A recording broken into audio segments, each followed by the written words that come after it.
Yes, guys, how we feeling?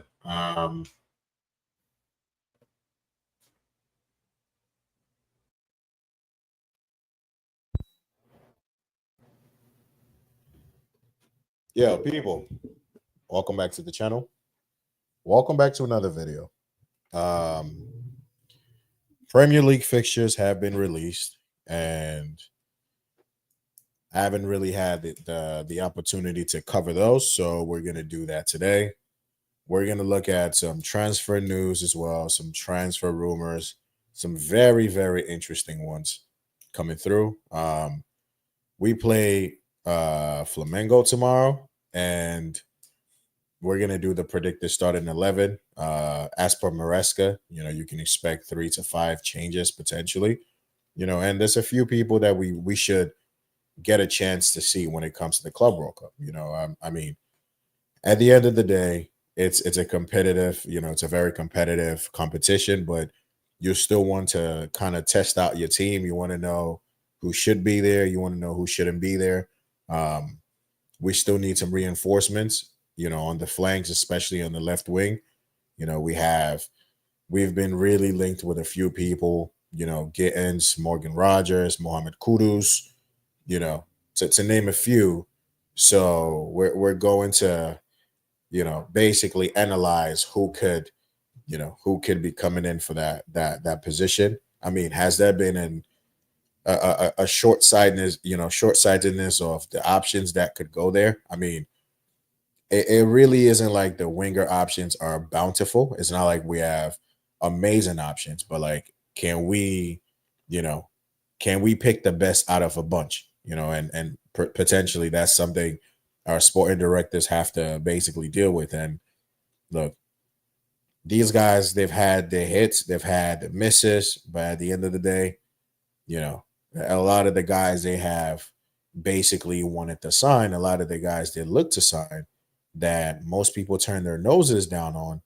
These guys have gone on to other teams, have made an impact, winning Champions Leagues, and looking really good, performing to a very high degree. And maybe if we had, some of that patience and if we had an open mind to some of these guys, we would be having a much better team. But you know, I digress. But yeah, let's just hop right into it. Let's talk about these Premier League fixtures. See what the traditional Big Six is looking like. See what some of these matchups going to be looking like. Um, I believe the first one we're going to start with is going to be Manchester United. Right, United finished 15th last season. We want to see if they can do a bit better this year. So let's get into it. Give me a sec. Let me pull this up right now. Let's just bring this here. There we go. Let's talk Man United, man. Okay, give me 1 second. Let's pull United's up.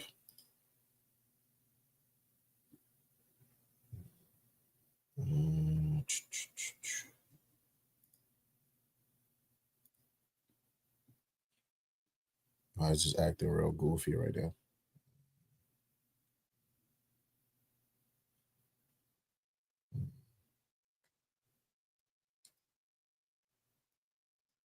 So when I get this together. Okay. So we have United's fixtures pulling up now. And why is this not working for me? What's going on?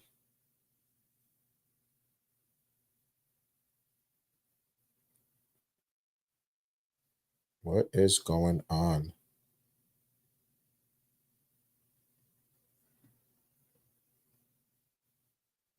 Interesting. Okay.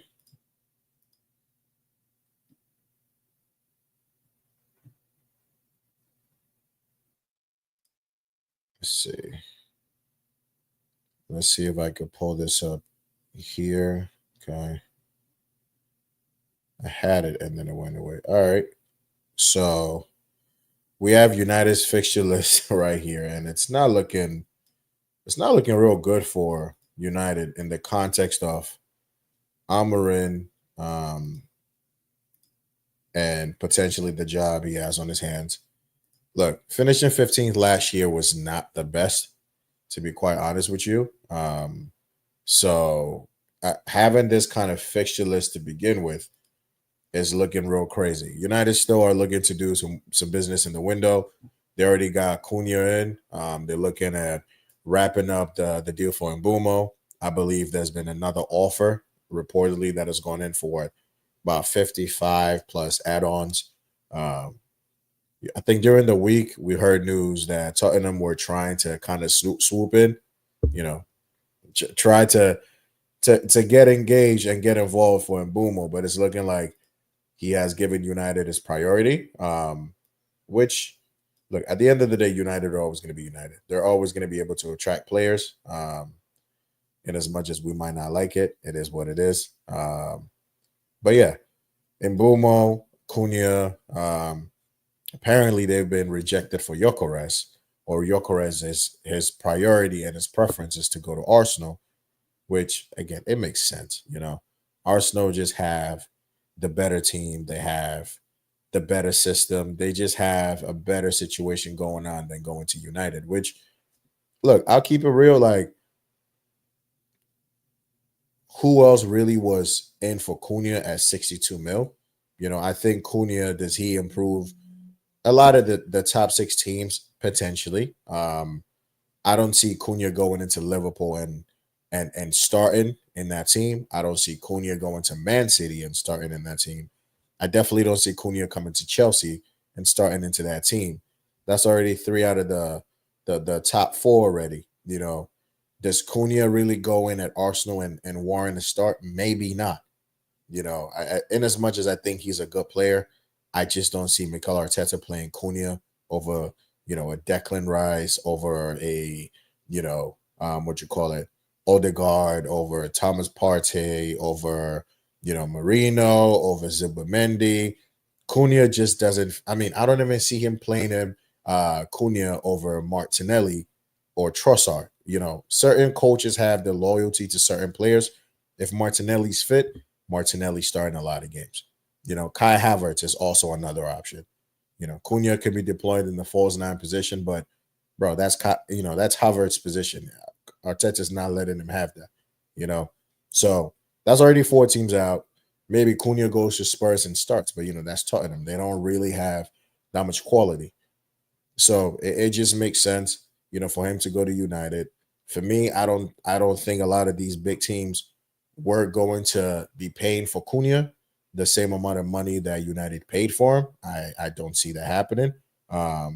So that was going to be a no, to be honest. So United paying, 60 something on for Cunha. Look, at the end of the day, they need the quality, they need the goals, they need the upgrades. That's cool. Mbumo comes in, Mbumo gives them another, outlet. He gives them another source of goals. 2 years running, United have owed the league goals. So you add Cunha and Mbumo, you probably add another number 9. They've been touted to be looking into Ekitike. I mean, we don't really know if United really want to spend between 64 to like basically 70 mil for Ekitike. Now that, like, think about it. You're gonna spend 62 on Cunha, you're gonna spend another 60 on Mbumo, you're gonna spend some serious bread on Ekitike, and you still have to work on your midfield. You still have to get a good goalkeeper in, you know, and you're adding your wages on top of this. Like, it's not like United are selling plenty. They want to sell Garnacho, but Garnacho's not in their plans right now. So you can't even really command such a high figure for him, or else he's just gonna stay at your club, still keep getting paid. Your coach doesn't want him. So I think that puts United in a very tricky position. Um, and this guy is just constantly being linked to Chelsea, which I'm not really liking. Like, it's a very annoying link because this guy is just not good enough. Point blank, period. Like, he's just not good enough. We've watched him season in, season out. He's just getting worse over time. So, I just don't see it happening. But United's fixture list, is pulled up right now. August 17th, they play Arsenal at home. They play Fulham away. They play Burnley at home. In September, they play Manchester City. They play Chelsea and they play Brentford. Yo, out of that first six already, the only game you probably see United picking up any type of points is probably going to be Burnley and weirdly enough, Chelsea. United have been garbage for the last two seasons. But yet, every time Chelsea play United, it's almost like we stoop down to their level. It's almost like they always just rip up our game plan. I don't know what happens, but every time we play United, I know the last time we played at home against them, Cucurella scored that goal and we won the game. But every single time we've played United recently, and they've been in terrible, terrible form, they still have not been great. Like they've not been good. So out of those six games, I see them losing to Arsenal, definitely. Even though they're playing at home, I think Arsenal are going to probably do them dirty. Fulham away, I don't see United winning that game either. Fulham have a decent team, and United going away. I don't see them getting any points. Burnley at home, they should be winning that game.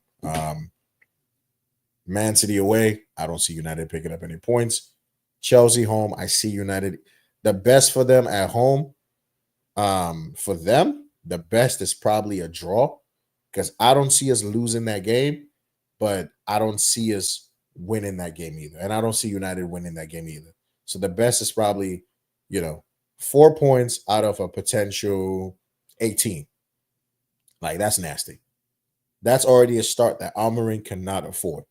If I had to predict, that's what their first six is going to be looking like. In October they play Sunderland. One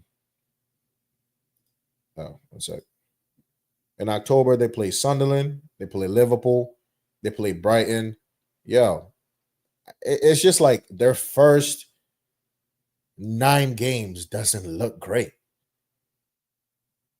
Like their first 9 games, you're legit probably looking at, I don't know, like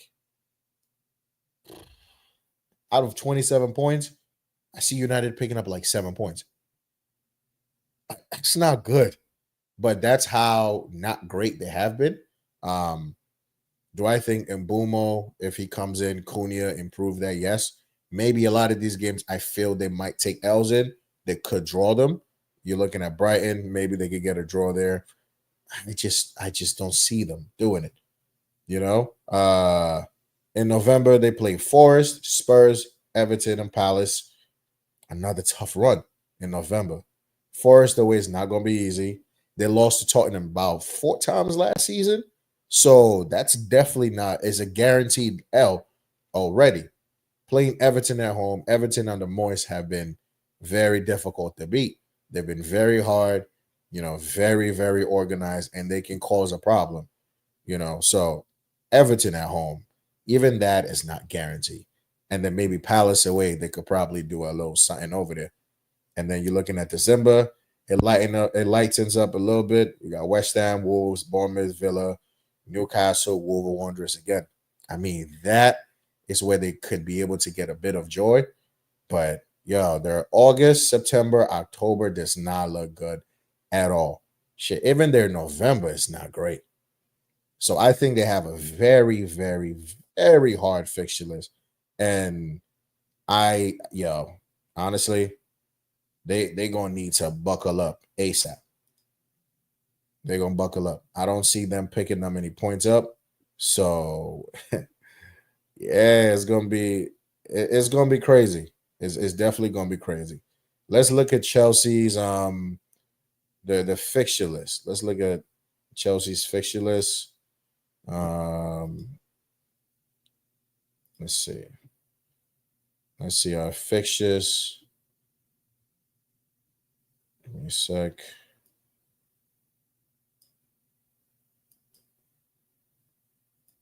Pull up our fixture list over here.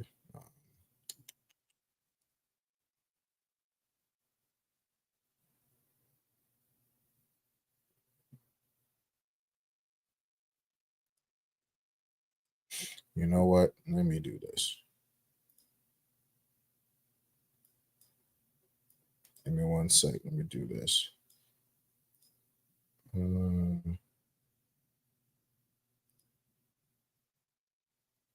me do that. Let's get this loaded. Okay. Get this loaded up.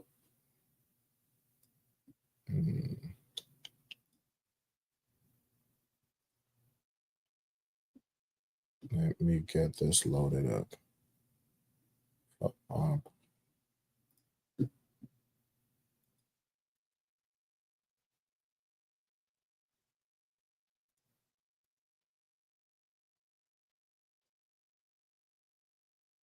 me pull up our fixtures.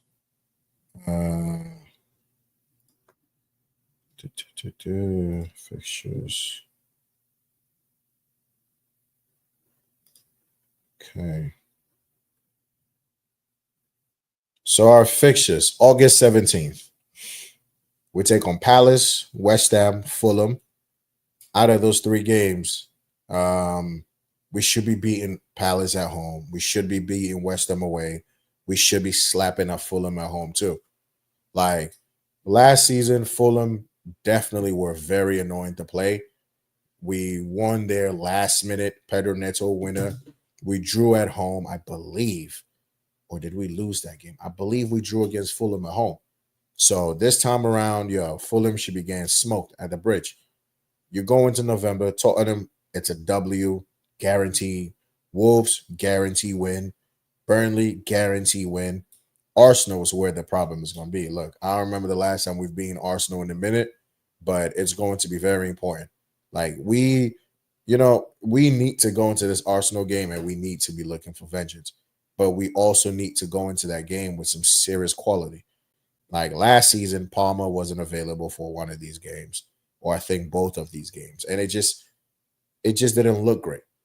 We need to be able to perform against Arsenal at home. Like Arsenal have been really treating us like low bros recently. So I think that game, the 29th, I'm gonna need to see, something good. Oh, I'm sorry. August. I'm reading the wrong thing. August, Palace, West Ham, Fulham. We need to beat them. September. I went from August to November. Jesus. September, we need to play Brentford. We need to play United and Brighton. Brentford away, very tricky game. That game we could Thomas Frank is not going to be there. So that's a big thing. If Thomas Frank in there, that's a lot more confidence because he sets up his teams very well. He sets up his teams to be very hard to beat at home. They have a decent home form when it comes to like the big teams, and they show up. Even if they lose, they still show up. If Mbumo's out the door, Thomas Frank is out the door. That's already two of their key figures in that team. So that game might be actually a bit easier. But either way, like these are the games. If you're trying to challenge, if you're trying to compete for the Premier League title, these are the games you got to win either way. Like Brentford should not be that team that should be stressing us out. But I think we're going to beat Brentford. United away. Again, that game is going to be very interesting. Like I said, United, very annoying to play even when they're crap. Brighton at home, we should be slapping them up again. Now you go to October, you got Liverpool, Forest, Sunderland. So out of these 9 games, 27 points available to pick up. I'm going with 3 points against Palace, 3 against West Ham. I'm going with another 3 Fulham. That's already 9 points. Brentford, you could chalk it up as a draw. You could chalk up United away as a draw because we already know our history with United. Brighton at home, I'm chalking up that as a win. So that's already what? 13? No, that's 15 points right there. Is it realistic? Not necessarily, because in some of these games you're going to lose. I just don't know which ones it's going to be. But ultimately, ideally, you're not losing to Crystal Palace, West Ham, Fulham. Those 3 games you're picking up W's in them. Brentford, you draw short. United, you draw short. Brighton, you win. Liverpool at home, you don't lose. Just draw that game. Like, don't lose to Liverpool. Forest away. We've done business over, on their ground time and time again. we could get the dub over there. But we don't know what kind of Forest is going to show up this season. Sunderland at home, bro. You got to kill that. So now you're talking 9, 12, 13, 14, 17. Oh, so you're talking about like 20 points to like 23 points in the first 9 games, which I think should be possible. Like it should be possible. Between 20 to 23 points out of a potential 27, we should be getting that on the board. November, Spurs, Wolves, Burnley, Arsenal. Look, we're going to be beating Tottenham. Wolves, we're gonna win. Burnley, we're gonna win. Arsenal, that's where that game is gonna be. But if you're telling me right now, we could go first, I don't know, 12, 13, first 16 games and only have one L, I take that all day. Like I'll take one L in your first 16. So that's not too bad either. In December, we got Leeds, Bournemouth, Everton, Newcastle, Villa, Bournemouth. Now that's December's a bit spooky for us because Bournemouth, Villa, Newcastle, Everton, Bournemouth again. Yo, it's real fucking, it's spooky. It's gonna be a real tricky December. It's gonna be a dirty December for us. So we need to be steady. Like we need to be on it for December. Jan, we got Man City, Fulham, Brentford, Palace, West Ham again. It's not light either. December, January is not light. We could lose a few games in between those, but as long as you're not losing like 3 games, we good. I think the max out of all of these teams, you probably like have 2 losses, and then you could chalk up a few draws, a lot of wins, and then you pass it on. You go through Feb. You got Wolves, Leeds, Burnley, Arsenal again. Feb a bit decent, but like Arsenal is the only team in there that could really be a problem. March, you got Villa, Newcastle, Everton. Very spooky March as well. Very, very tricky. 2 away games in March. It's crazy. April, City, United, Brighton. United at home, we should be smoking them. Brighton away, it's going to be real tricky again because they did us dirty last year. So we need to see what we could do. We lost to Brighton both away games, I think, in the league and in the cup. So we need to return that favor. May, we kill it off with Forest. Somehow we've just been having Forest in our last few fixtures, damn near the last 2 seasons rolling. So Forest again in May, but at least we killed the season off with Sunderland away. Nice little couple of wins. Tottenham at home, like Sunderland, Tottenham, and Forest. That for me, that should be 3 wins or 2 wins and 2 draws.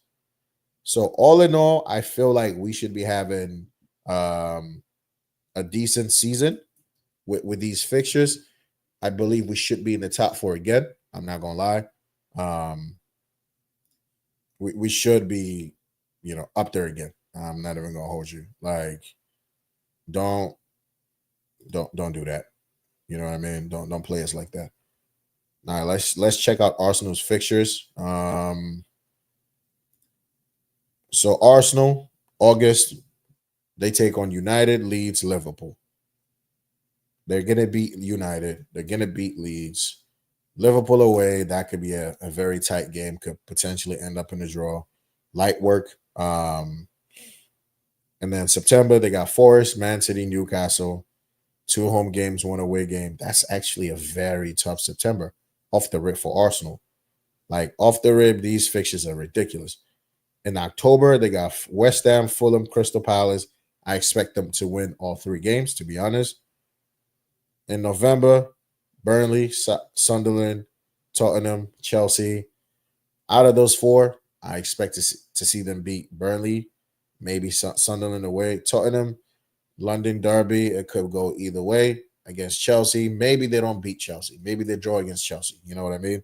But at least guarantee 2 to 3 wins out of that 4. December, they got Brentford, Villa, Wolves, Everton, Brighton, Villa. Again, it should be a nice little, December for Arsenal. But knowing Arsenal, they probably go fumble it against Villa, against Brighton, Villa again. Hell, they might even see Brentford have something for them. Jan, it doesn't get any easier. They got Bournemouth away, Liverpool, Forest, United, and Leeds. It's very tough as well in the month of January for Arsenal. Um, in Feb, they got Sunderland, Brentford, Tottenham, Chelsea again. Solid fixtures. I think they beat Sunderland. I think they beat Brentford. I think they probably beat Tottenham. But Thomas Frank is also at Spurs right now. So I expect Tottenham to be a bit more organized than they have been in the last two seasons. Ange Postecoglou won a trophy, yes, but his defensive setup was just not great. So I expect to see Tottenham like I expect to see them a bit better, but I still expect Arsenal to slap them around. Chelsea at home, Arsenal probably win that game. Let's come on, let's be real. March, they only have Brighton and Everton. Real smooth month for Arsenal. April, Wolves, Bournemouth, Man City, Newcastle. Yeah, City, Newcastle, Bournemouth. Kind of tricky games as well for Arsenal. And then in May, Fulham, West Ham, Burnley, Crystal Palace. You expect all these four games to be dubs. So Arsenal's fixture list is also kind of crazy. Like, I think the craziest is Arsenal. No, actually United and then Arsenal. Let's look at Man City's fixture list real quick, and see what they got. Cause boy, let's see what Man City got.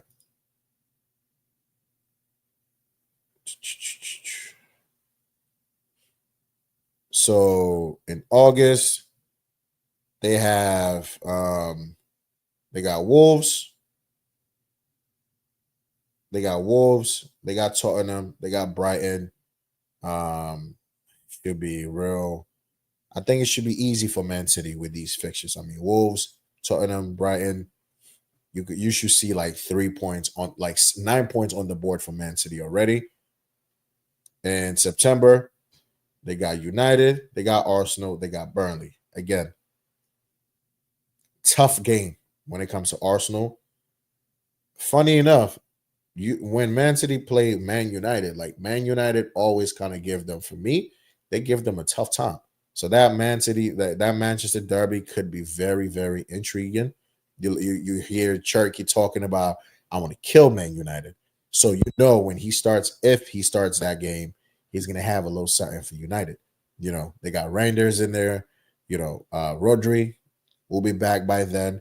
You got Marmouche, bro. They'll be nice. They'll be nice. You got Holland. They've got Nori now, so you can imagine in that game, Nori. You got Gavadio. You got Diaz. Right back, shit. You go with Nunes, or I don't know. They're still looking for a right back. They've been linked with Livermento. It's going to be a hard deal for them to make. But even if you play Akanji right back, your midfield, you got your Reinders, you got your Rodri, you got your Cherky, you got your Foden. That's already four people in there. You need one more. You got Marmouche on the other side, or Doku, or Savinho, whatever option you want to go with. And then you go with Holland. Like, it's a nice little team for Man City. I ain't even gonna lie. So their first three, I see 9 points. Their next three, I think they probably draw with United. I think they they draw with Arsenal. I think they beat Man United. They definitely beat up Burnley. In October, they play Brentford. They play Villa. No, they play Brentford. Yeah, they play Villa, Brentford, and they play Everton. Brentford, look, if City are trying to challenge for the league this season, they got to beat Brentford. They got to beat Everton. They got to beat Villa. I know Villa is probably not going to be a pushover, but that's just what they're going to have to do. Man City going to have to run it back to like 2 years ago when they were just doing everybody dirty. In November, they got Bournemouth, Liverpool, they got Newcastle, they got Leeds. I think it's going to be a couple of tough games in there for them. In December, they got Fulham, Sunderland, Palace, West Ham, Forest, and Sunderland again. That December doesn't look too bad, to be honest with you. It looks like a lot of winnable games in there. Jan, they play Chelsea, they play Brighton, they play United, they play Wolves, they play Tottenham. So that's where the January for City, it's a bit hard now. It's a bit tough because I mean they're probably going to beat Chelsea because we haven't beaten Man City in a minute. Brighton, tricky game for them. United away, we should see what happens. Wolves, I think they win. I think they beat Tottenham as well. In Fab, they play Liverpool, Fulham, Newcastle, Leeds. It's not an easy Fab at all. That Fab is going to be real interesting for sure. March, they play Forest, they play West Ham, they play Palace. In April, they do Chelsea, Arsenal, they do Burnley. In May, they finish it off with Everton, Brentford, you know, Villa, and then Bournemouth. It could be very interesting because a lot of these teams are going to play like in the run-ins. You might have Burnley fighting for like the relegation lives. You might have Bournemouth trying to get into, into Europe, some sort of Europe. Everton trying to battle up the table. Villa trying to fight for a little bit of, European spots. Maybe Brentford also trying to, fight for their survival in the league. So these games could get a bit tricky for Man City at the end, which will be very interesting. Now let's look at Liverpool's fixtures, and we'll finish it up with Tottenham's fixtures, and then we talk about some hilarious transfer rumors. Yeah. So with Liverpool in August, they play Bournemouth, they play Newcastle, they play Arsenal. God damn. Those first three are crazy. But you're looking at this Liverpool team, add in Florian Wirtz, add in Jeremy Frimpong, add in Kirkes. Now, Liverpool are being, they're looking at Isak crazy right now. Talking about they might be ready to break the English transfer record again for Isak. And, I'll say this right now. If Liverpool get Isak, Wirtz, Kirkes, and Frimpong in the same window while still retaining Mohamed Salah, one of the best midfielders in, McAllister, Gravenberg, Liverpool, they're probably going to win the league again. It's really that simple. I'm sorry. Like, if they get all these guys in, Liverpool do, I think minimum they do a cup double this year. That's how strong that team are. That's how strong and experienced. Like, Konate is still there. Van Dijk is still there. Now you've added Kirkes's, athleticism, quality, durability, youthful exuberance, quality defensively going forward. You've added Frimpong. You still get something from Frimpong going forward. Is Trent a better right back than Frimpong? Potentially. Frimpong is more of like a wing back than a right back. I think Trent is more of a solid defender than Frimpong, but you still get something going forward. You're looking at that midfield area. You're talking Gravy Boat. You're talking McAllister, Wirtz, that three. And now you're telling me you're adding either Salah on one side. You're telling me you have new Diaz on another side, Gakpo on another side, and then Isak. No, it's cheat codes, bro. They're gonna win the league. It's really that simple. But even though their first, even though their first three are going to be tough, I think when you look at September, the fixture list is Burnley, Everton, Crystal Palace, which I think they should be winning all three. October, they got Chelsea, Man United, Brentford. Chelsea game could be a bit tough. I think they beat United. They beat Brentford. November, Villa, City, Forest, West Ham. A bit, it's not too crazy. Villa at home, I think they win. Man City away could potentially end in a draw. Forest at home, they definitely win that game. West Ham away, they win. So, I mean, it's not even that tricky. December, they got Sunderland, Leeds, Brighton, Tottenham, Wolves, Leeds. Again, I think they clear all these teams. Jan, they got Fulham, Arsenal, Burnley, Bournemouth, Newcastle. Now, that Newcastle game could be a bit tricky. The Bournemouth game could be a bit tricky as well, but they're probably going to win that game. They're winning against Burnley. Arsenal away, that game could end in a draw. Fulham away, I expect Mo Salah to come up with something, even though he has a terrible game. In Fab, they got Man City, Sunderland, Nottingham Forest, West Ham. I think they win all these games. March, Wolves, Tottenham, Brighton. Easy March. But again, it doesn't mean they're going to win every single game. They might have a few draws in there, but last season Liverpool did really well of losing maybe like 1 to 2 games. Like they did wait, maybe like three games in total, maybe. After they won the league, they just kind of gave up. But before then, Liverpool had only lost like 1 or 2 games. So that's what I'm talking about. Um, and then April, Fulham, Everton, Palace. I think they do justice to these teams. In May, they got United, Chelsea, Villa, Brentford. Yeah. For me, my favorites right now where the players are signed, the players are targeted. For me right now, it's Liverpool. But you can never count on Man City because they still have Pep Guardiola in the helm, and with Pep, everything is possible. So we just shall see what happens. Let's look at final games. Let's look at Tottenham's fixtures, and we will end that.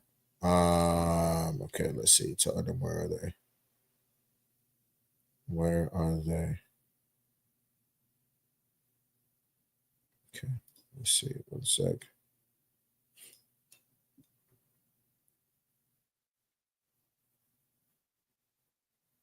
So Spurs, August 16th. They play Burnley, Man City. They play Bournemouth. First three. Burnley should be a winnable game against Man City. I think they're going to lose that game against Bournemouth. It could end in a draw. In September, they got West Ham, Brighton. They got Wolves.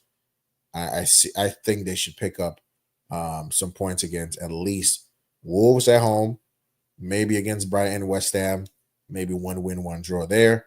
In October, they have Leeds, Aston Villa. They got Everton. Again, 3 games. I expect them to pick up at least 4 points out of 6 in that.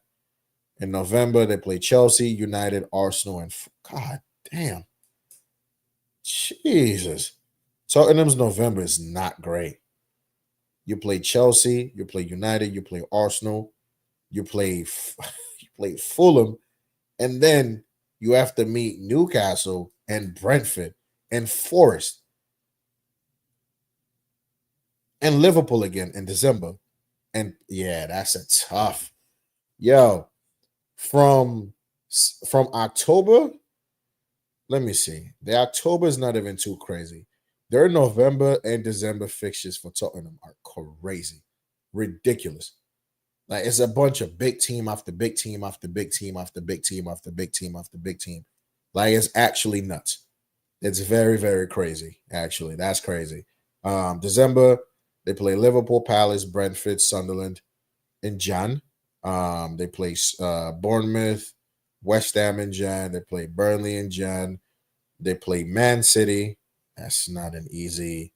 That's not an easy one either, bro. Because Bournemouth probably have something for you. Um, Burnley, they probably gonna win. Man City probably gonna lose that game. In Feb, they got United, they got Newcastle, got Arsenal and Fulham again. Yo, that's crazy. Sheesh. Some tough fixtures. In March, they got Palace, they got Liverpool, they got Spurs. Get a little reprieve with Sunderland. Got Brighton, Wolves in April. Brighton Wolves are in April with Sunderland in April as well. Um, Not bad April for them. I think May they got Villa, they got Leeds, got Chelsea, and they got Everton. I'm not gonna lie, yo, Spurs fixture is not it's not easy either. Like it's a bit difficult. Like their fixture list is a bit difficult. I can't even lie. It's actually crazy. Um, so let's talk about some transfers, the news and the rumors and whatnot, all that noise, right?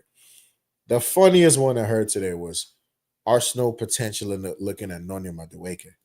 And we have this rite of passage with Arsenal where if we need somebody to save a terrible player, um, someone who just isn't good enough, Arsenal, we basically have them on speed dial. So we could just be like, yo, We need to get we need to get what you call it, Noni out the window. We need you to take Kepa. We need you to take a little Jorginho. We need you to take like this person, that person, and yeah, they're ready for it. I mean, I don't see how I just I don't see how Noni improves Arsenal's team. Yes, he gives them a bit of an option when it comes to what you call it, maybe giving Saka a little bit of rest. I mean, you could try Noni on the left flank as well. We've seen it. We don't like it. The first time Noni was played there, I believe, against Liverpool, or the game prior to that, Noni gave us something different. We thought, okay, maybe Madueke might be able to give us a bit of a different option, like give us something different. And he just went like 10 steps backwards. Like it's just that position ain't his. It's not good enough. But if Arsenal want to come in and offer you a little bit of like a little like 45, 50 mil, then yo, you good. If Arsenal give you 45, 50 mil, you take that, you take it to the bank, you put that money on, you get someone like a Rogers, you get someone like a Kudus in. Like you do what you need to do, right? So for me, this is a very, very interesting like link. And bro, Arsenal needs to sign a center forward. Like even being linked with the likes of like Sesko. Look, Sesko will come in and give you a different dimension, yes. But I have like PTSD about like Bundesliga players. Even when we're being linked with like the Stuttgart player, want to made or whatever his name is. Even with him, I'm like taking that with a pinch of salt because I'm like, bro, I have seen too much PTSD with these Bundesliga strikers. Kai Havertz, flop. Timo Werner, flop. Like I don't want to keep. Look at what's his name? Fulcrook, flop. Like it's just a few that come here and then they do well. So it's just I don't know, bro. But Noni ain't the way. Yo, go put all your money on somebody like a Yokeres, but they're not being linked to Yokeres. You know, I mean, they are being linked to Yokeres, but it's seeming like Sesko is the preferred option. Which, look, at the end of the day, right? I think football is getting to a point where a lot of teams are looking at resale value of players. Yokeres is 27. You give him a big contract right now, and this guy decides not to show up. Yo, he's on your books till he's done. At least with a Sesko, you get a Sesko in, you can you can move him on like 5 years later. You can still sell a 26-year-old Sesko hitting his prime years back to the Bundesliga, and the team will pay you like 30, 40 mil for that. You've gotten some money back. And let's not also act like, you know what I mean? Let's not also act like these teams aren't, considering PSR and whatnot. Hence why they don't want to go for the likes of, your Yokereses who have no resale value, to be honest. Like even us, when we're being linked with money and we had a disparity between, a 5 to 8 million fee. Like, I hate the fact that we said, you know what, we're not gonna do that deal because this is quality. Like, does he ultimately upgrade your team? Yes, you do that. Like you just do that and you keep it moving. Like you keep it moving. But it's just I understand Manyan is legit out of a contract next season. You can sign him on a free. You can do a pre-contract agreement. He's already said, bro, I don't want to extend my contract. I want to sign for Chelsea. You've already gotten the players buy-in. So for him, he already knows, like, bro, I'm not gonna be here anyway.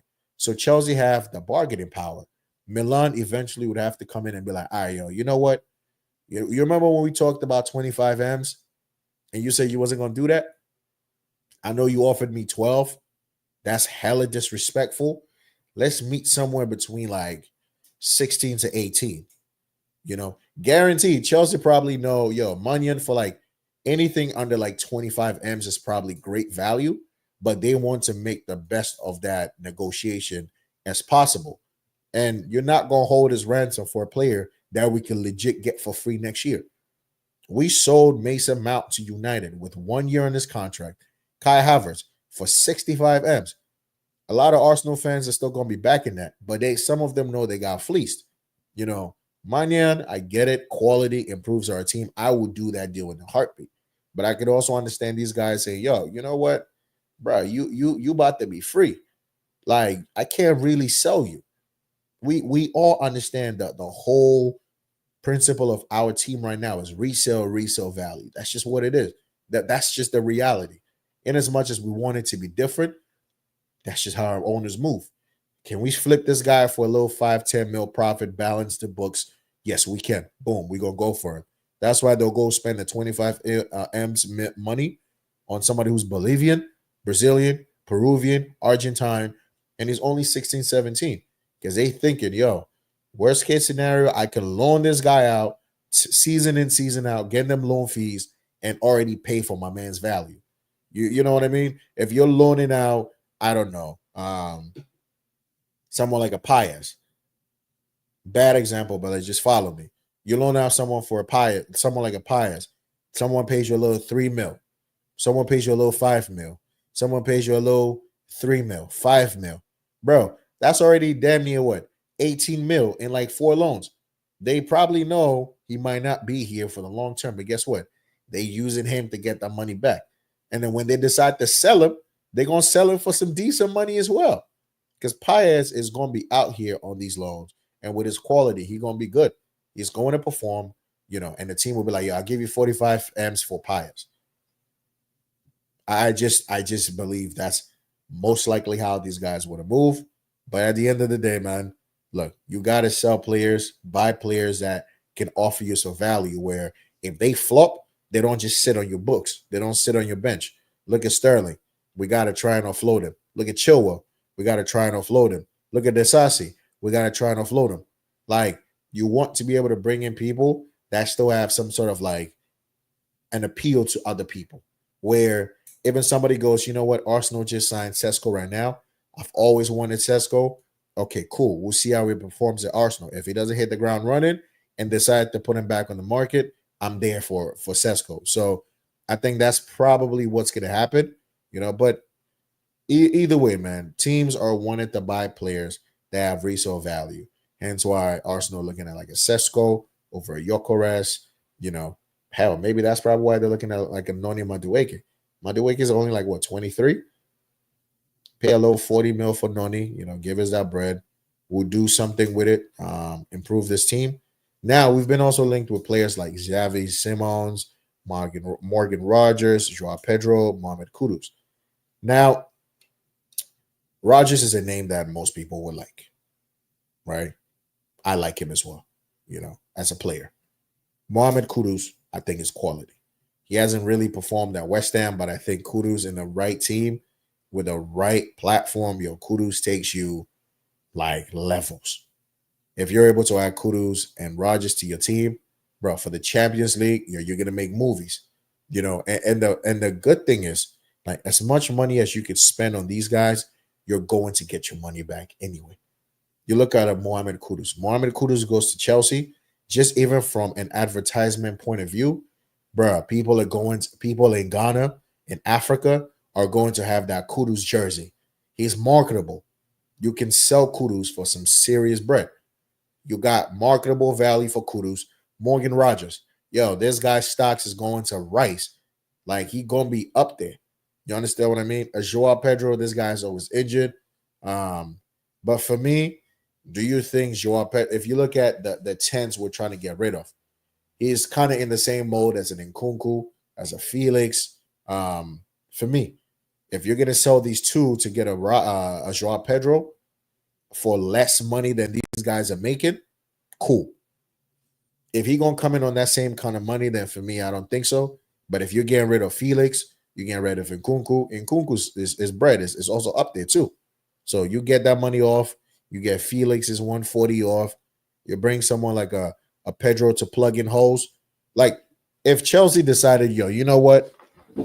For the wing positions, which again, we have planned our squad poorly at the end of the day. We can all agree. One of the best wingers we have signed recently is playing out on loan at Sporting Lisbon. He doesn't come till next season. we're being linked with Gittins, but we're also being linked with, your Pedros, Kudus, your Morgan Rogers.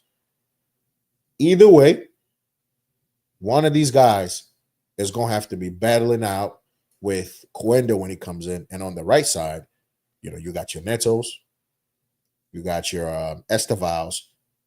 It's just, I like the competition it will bring. It looks like bad squad planning because now they're trying to sign Gittins and this person and that person and that person, which we've had this, like, especially when it comes to Gittins, right? I think a lot of people overblow the proportions of how bad of a player he is because Gittins has the fundamentals of a winger that can really blow up. Same way we were looking at players like your Barcolas, your Dues, a lot of these guys we've looked at over the years. We never went in for them. They've gone somewhere else and elevated, their performances. Yes, these teams have given them the platform to grow, so you got to consider that too. But these guys have always had the talent. You know what I mean? And for me, when you look at, we talk about squad planning being poor, but then we still want to sign players that don't fit certain profiles for me. If your manager likes to play touchline wingers, bro, give that nigga touchline wingers. Give him touchline wingers. He wants to play with inverted tens, give him inverted tens. Guess what's going to happen is this guy's going to have the players and still play the people you don't want him to play. Like Maresca did this thing where, we had, Felix available, Nkunku available. He could have played Nkunku in the 10, but he still played him in the 9. Like, just, bro, the guy says this is who he wants, or if he's deciding this is who he wants, or they're like, this is who we're going to give him the best option possible that he's going to use in that position. That's my only thing. Don't give him the names that we potentially feel like could fill in these spots. But then the manager's like, well, you're not really the touchline winger I want. So I'm really not going to play you there. I'm going to try to play you somewhere else. Like, give him who will play in that position. That's my thing. Like, because then it's going to look like we're still stockpiling on positions that we don't need. Like, you want a winger, go get you a winger.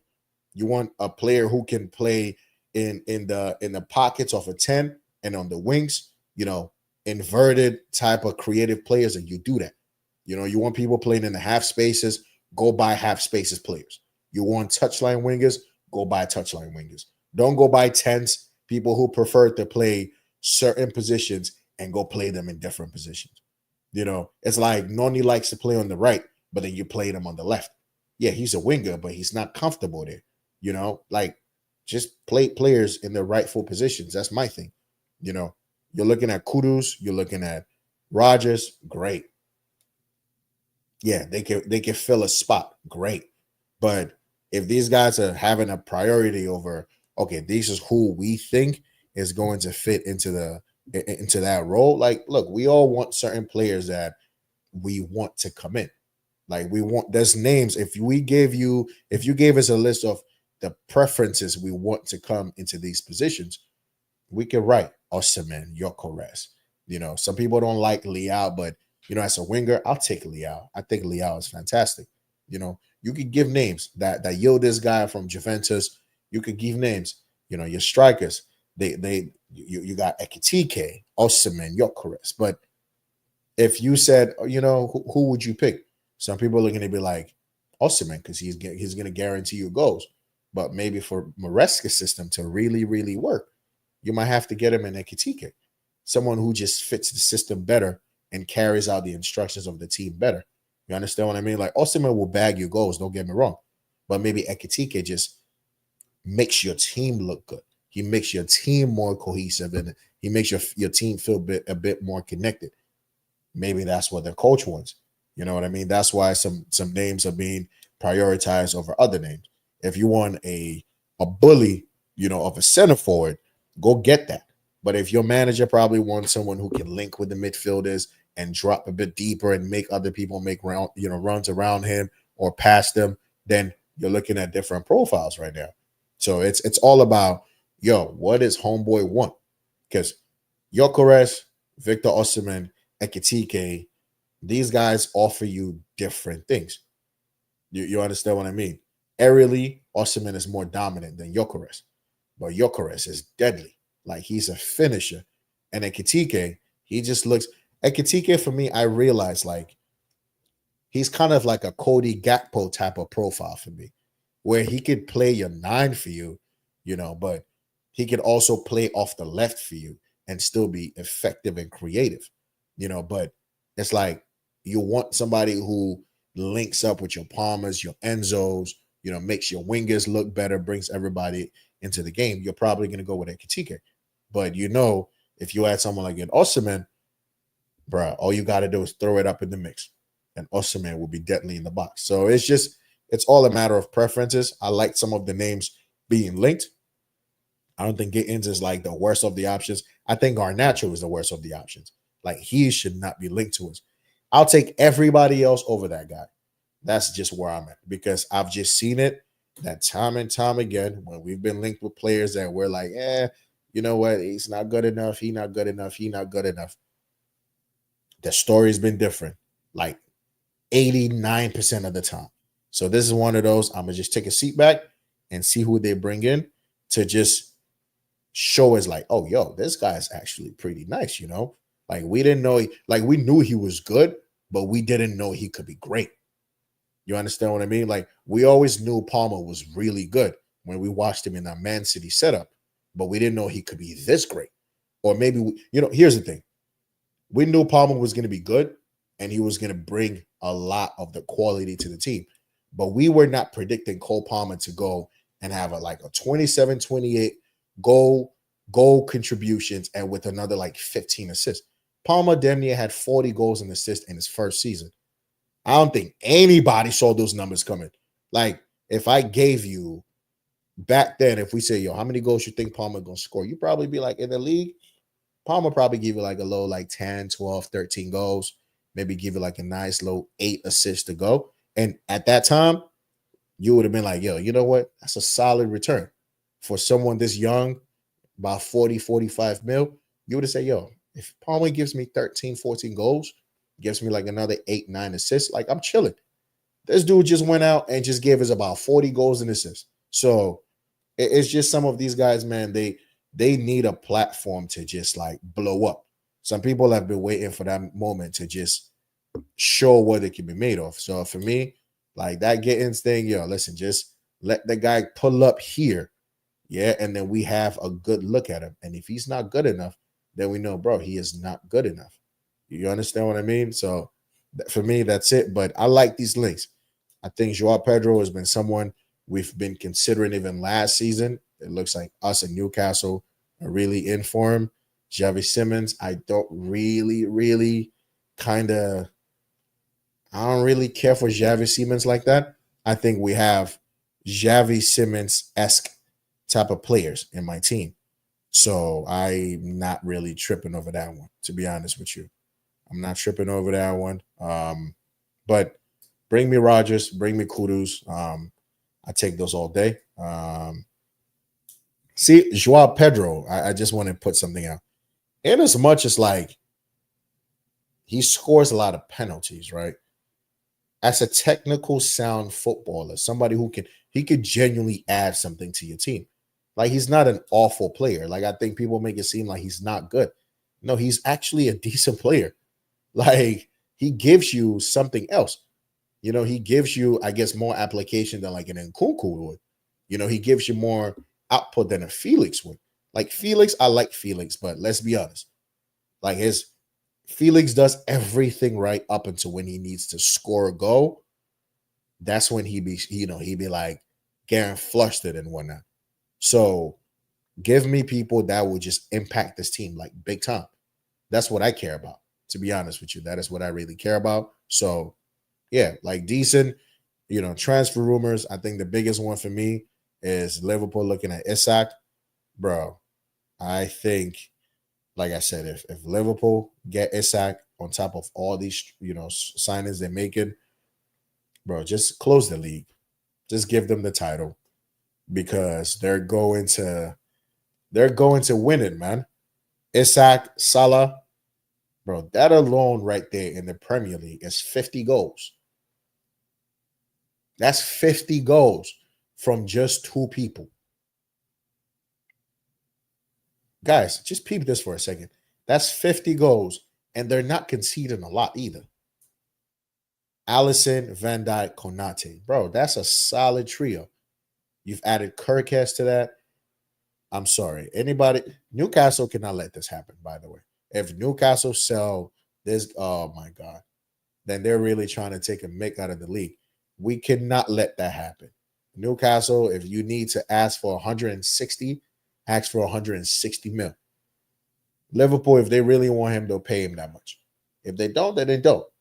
But he's got 3 years on his contract. You can demand as much as you want.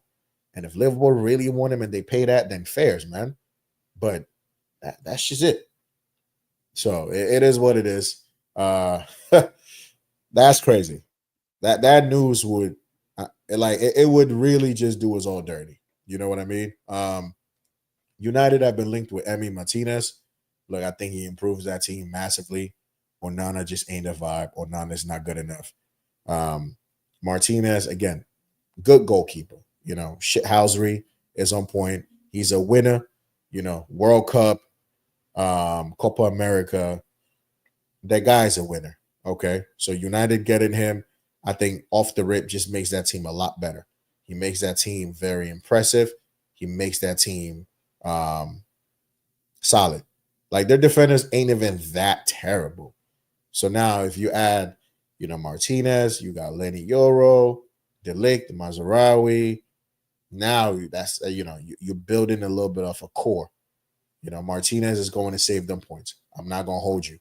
Martinez is not going to leave United 15th in the league. He is not going to do that. So I think that's a solid sign-in for them if they pull it off. And we'll see how, United's market develops. But Mbumo, Cunha already, it's a good way to start. We'll see what happens. And then we're going to finish this off with tomorrow's game. We play Flamengo. Our manager has already talked about making changes, making adding some rotation to the team. So we have to see who I would play. Let me pull this up right now. Play what? 3-2-4-1 position. That's what we do, right? 3-2-4-1. Okay, let me just build up this. Wait, what is this? Just build up this team real quick. Yeah, okay.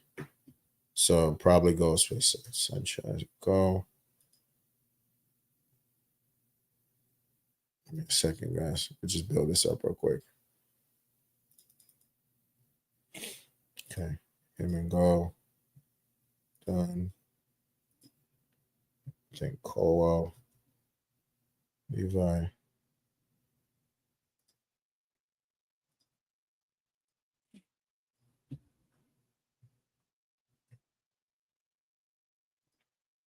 I'm not gonna lie. See, for me in this game, I want to see like somebody come in for Cucurella. Like I think Cucurella he's being burned up, man. Cucurella is being burned up. I'm not even gonna hold you. I would go this too. Give me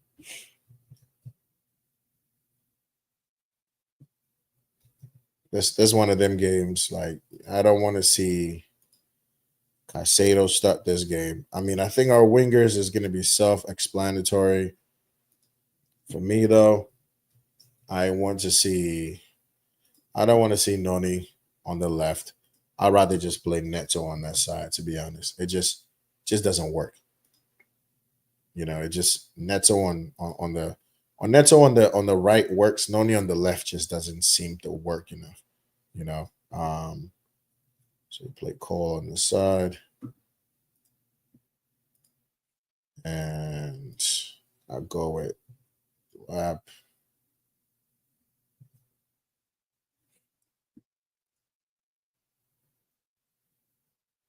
And over here. Okay, still Enzo.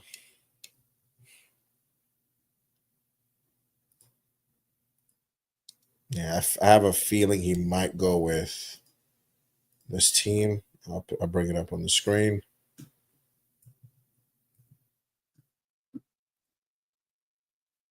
Okay.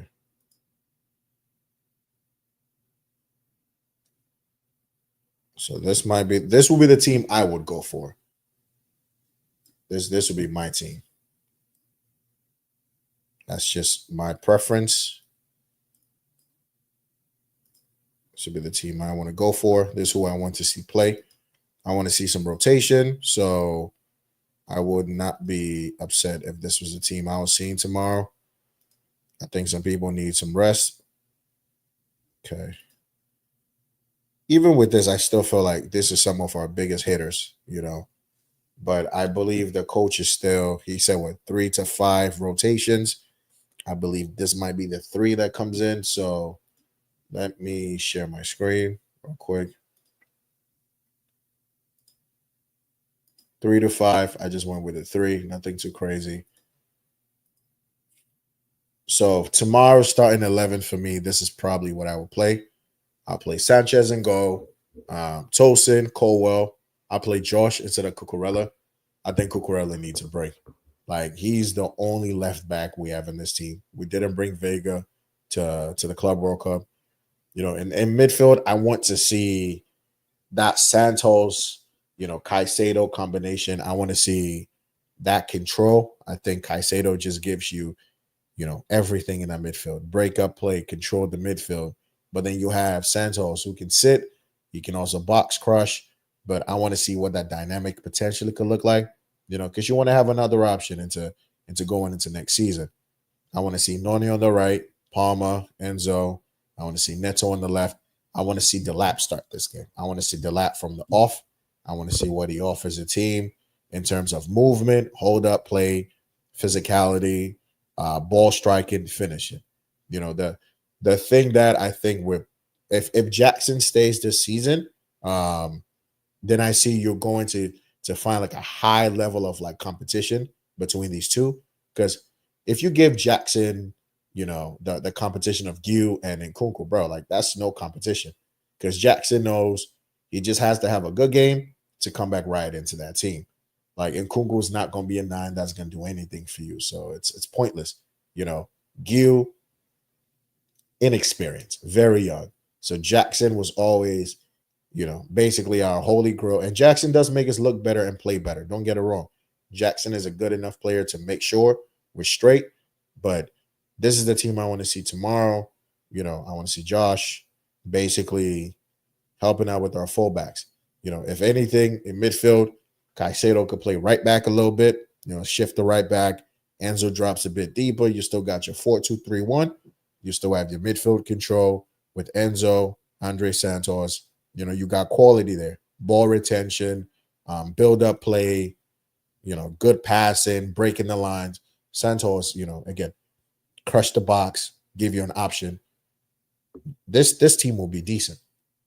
I mean, with our winger options, we ain't really got that many options. This is 2 of our 3 that we took out here. The last one is Tyreek George, bro. It's not good enough. So I think this is probably the team I would go with. Do I think Maresca starts with this team? Maybe not. Maybe Josh doesn't start this game. Andres Santos maybe gets game time in this. You know what I mean? But he probably goes with Jackson up front in this team. So it might just be Cucurella, Jackson coming in. If I had to predict what Maresca would do, I think Cucurella comes in for Josh. Jackson starts off the lap, but I think everything kind of stays the same. Maybe we see a debut for Penders. We see maybe Penders in this game, but I think this game is too important to play Penders. So this will be my predicted lineup. I think that game is going to be very close. If I had to give a score prediction, I'd probably go 2-1 Chelsea. Enzo, like right now, Enzo's cash money. Like if you think of goal scorers, you're thinking Enzo Fernandez off the rip because he has been developing that, that timing of run, finishing, and he's giving you different variations of finishing in the box. Left foot, right foot, header. Like Enzo is starting to like add more to his game. Like we always knew he was a good deep line playmaker. We always knew he was a good midfielder, but now he's adding that, that goal touch to his game. He's adding that final pass. He's adding that assist. Like right now, Enzo has redeemed himself from the guy we really wanted to get out of there. Like last season, after that whole situation, we wanted Enzo gone. But not only has he come back, he's been the captain. He's led this team to a trophy, and on some level, like we've always been talking about maturity, experience. We need experience in this team. We need experience. Well, these guys are getting to be experienced now. They've played 3 years together. This will be the third season together. These guys we're building leaders in this team. It doesn't always have to be outsourced. You can look within your team. You look on this pitch right now, there's leaders everywhere. You understand what I mean? Tosin is a leader. Caicedo's a leader. Andres Santos is a leader. Fernandez is a leader. Like we're building and we're creating our own leaders. So this will be my 11. I think tomorrow's game, like I said, score prediction 2-1. And yeah, I think Chelsea will win this game. But guys, like the video, sub to the channel, hop in the comments and let me know how you feel about any of the major topics in this conversation. Do you think Arsenal really going to move for Noni? Like I said, if Liverpool sign Isak, then we might as well just give them the league and potentially, hopefully, in the Champions League, somebody else is able to knock them out. But yeah, this has been the stream for today. I'm going to catch you on the next one. Peace.